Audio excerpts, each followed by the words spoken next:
Un climat délétère quand même, un climat délétère anti-police qui est alimenté par certaines personnalités politiques qui reposent, non pas, c'est pas eux qui l'ont instauré, c'est qu'ils suivent leur électorat dans certains quartiers qui ont un ressentiment à l'égard de la police, parce que dans certains quartiers, vous avez une guerre de territoire entre la police et ce qu'on appelle traditionnellement la loi des gangs et les racailles.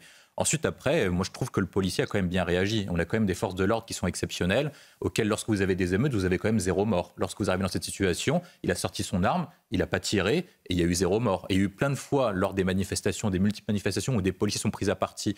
Je pense notamment à ce qui s'est passé à Sainte-Soline, auxquels ils sont visés. Parfois, ils sont victimes de tentatives de meurtre quand même. Lorsqu'on lance des cocktails Molotov en vue de les brûler, ils sont quand même victimes de tentatives de meurtre, auxquelles à chaque fois vous avez quasiment 0 mort et très peu de blessés. Donc nos forces de l'ordre sont quand même exemplaires dans le maintien de l'ordre, dans le contrôle de soi et dans la maîtrise de soi. Il y a certaines bavures, mais je pense qu'on ne peut pas parler de violence policière. Pour moi, c'est antinomique dans la mesure où la police est détentrice de ce qu'on appelle le monopole légitime de la violence. Donc il ne peut pas y avoir de violence policière. Il peut y avoir des bavures, il peut y avoir des excès, mais il ne peut pas y avoir de violence policière.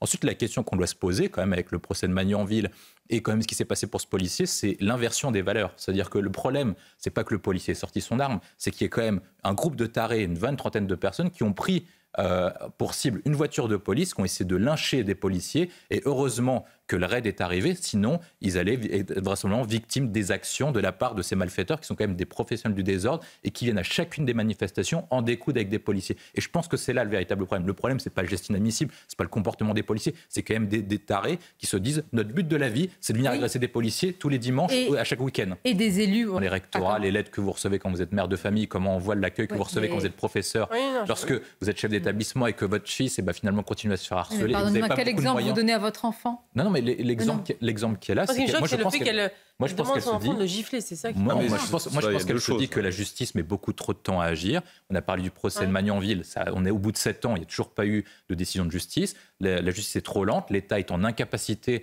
de punir les véritables auteurs des faits, les harceleurs, plutôt que les harcelés. Et donc, du coup, malheureusement, il y a beaucoup de Français qui se disent on est obligé de se faire justice soi-même parce que l'État est incapable d'agir. Évidemment, vous avez raison, en termes de progrès, normalement, les démocraties libérales, et on est passé à un État organisé par rapport à cette nature pour pouvoir organiser et gérer nos rapports sociaux. Mais malheureusement, dans beaucoup de quartiers, l'État n'est pas présent, la justice n'est pas présente et beaucoup de personnes sont obligées de se défendre eux-mêmes, malheureusement. Fait pour la crise Covid, il l'a fait pour l'Ukraine. Pourquoi ne l'a-t-il pas fait ? Pourquoi ne l'a-t-il pas fait ? Il n'a pas assumé le discours d'autorité. C'est normal, c'est lui qui a alimenté la crise en disant que l'acte du policier était inexcusable et injustifiable à propos du décès du jeune Naël.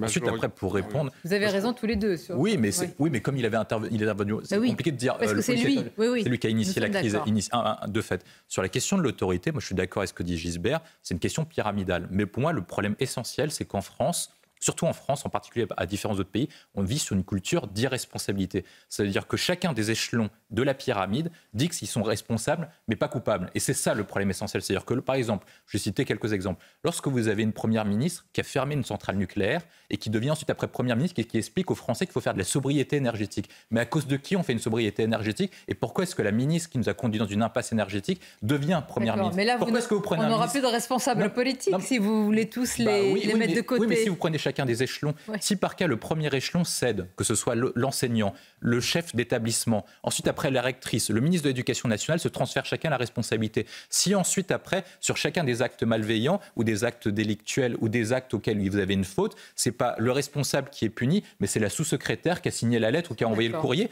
Et en fait, les gens se disent, comme il n'y a pas de responsabilité à chacun de nos actes, on peut continuer comme ça, et c'est comme ça que l'autorité se délite petit à petit, parce qu'il n'y a aucun responsable et il n'y a aucun coupable. Qui s'est délité un petit peu. Même sur l'énergie, il va renforcer notre dépendance, parce que lorsqu'il met en place son plan énergétique, lorsqu'il dit que pour moitié les taxes sur le carburant vont financer la transition énergétique, on le fait notamment depuis les années 90, qu'on appelle la taxe pivlouvienne, la taxe environnementale. Mais pour le faire, on finance des éoliennes et des panneaux photovoltaïques. Or, les panneaux photovoltaïques sont produits par les Chinois, et donc toute la transition énergétique alimente le commerce extérieur des Chinois et des pays émergents. Et ensuite, après, sur le sur la transition énergétique, c'est que maintenant, il veut faire passer à la voiture thermique, à ce qu'on appelle la voiture électrique. Or, il y a 2 points essentiels qui sont problématiques. Un, les batteries de voitures électriques sont produites par les Chinois, notamment parce qu'ils ont du lithium et que nous, on en a beaucoup moins. C'est-à-dire qu'on va renforcer notre dépendance énergétique vis-à-vis d'un pays tiers. Donc, au final, on sera toujours dépendant d'une taxe environnementale. Ensuite, après, vous avez un autre point qui est encore plus important aussi, moi, je pense qu'il est essentiel, c'est que cette sobriété énergétique, au final, si par cas, on avait baissé toutes les taxes sur ce qu'on appelle la taxe environnementale, environnementale pour financer le nucléaire, eh ben on aurait les moyens d'avoir une énergie qui est pas chère avec le nucléaire, décarbonée, plutôt que de gaspiller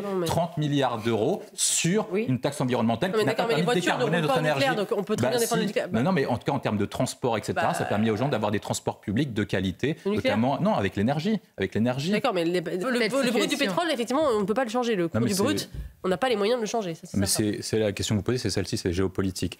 On est en inflation parce qu'on a eu la crise sanitaire et qu'on a eu ce qu'on appelle les confinements. Donc les gens ont arrêté de produire, ils étaient payés à arrêter de produire. C'est ce qu'on appelle le chômage partiel, etc., avec la politique du quoi qu'il en coûte.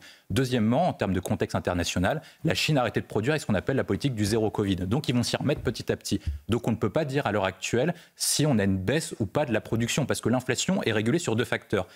Offre et demande. Or, actuellement, l'offre a été comprimée depuis la crise sanitaire et la demande a explosé parce que les gens restaient chez eux. Vous pensez que ça va repartir alors ? Non, ce que moi je ne sais pas, c'est quand est-ce que la Chine va repartir, parce que c'est quand même l'usine du monde, c'est ceux qui produisent le plus. Et est-ce que on va continuer, en termes de politique publique, les grands décideurs publics vont continuer à payer des gens à ne pas produire. La grande question essentielle, c'est est-ce qu'on repart sur une logique de production ou sur une logique de déconsommation ? Si on part sur une logique de déconsommation, l'inflation toutes choses étant égales par ailleurs, mais il peut y avoir un conflit qui éclate. La Chine... Ça, c'est pas grave. Non, mais je vais expliquer pourquoi c'est pas grave. La question, c'est la production mondiale. Et la production mondiale. La Russie nous a mis, et l'Ukraine nous a mis à terre. La stabilité géopolitique du monde joue évidemment sur l'Ukraine, ça a joué sur 2 éléments précis. L'alimentaire et l'énergie sur le gaz, parce qu'on a fait des sanctions sur la Russie. C'est pas rien, cher ami. Oui, mais en termes de pétrole, c'est pas la Russie qui a joué, c'est les pays de l'OPEP qui ont arrêté de produire parce qu'ils voulaient augmenter leurs marges. Et sur l'alimentaire, normalement, un grand pays comme la France et un grand continent comme l'Europe, avec la PAC, devrait être autosuffisant et autarcique sur les produits alimentaires. Vous parlez d'un pays comme de la France comme si c'était encore un pays producteur. C'est ça le problème. C'est ça le problème essentiel.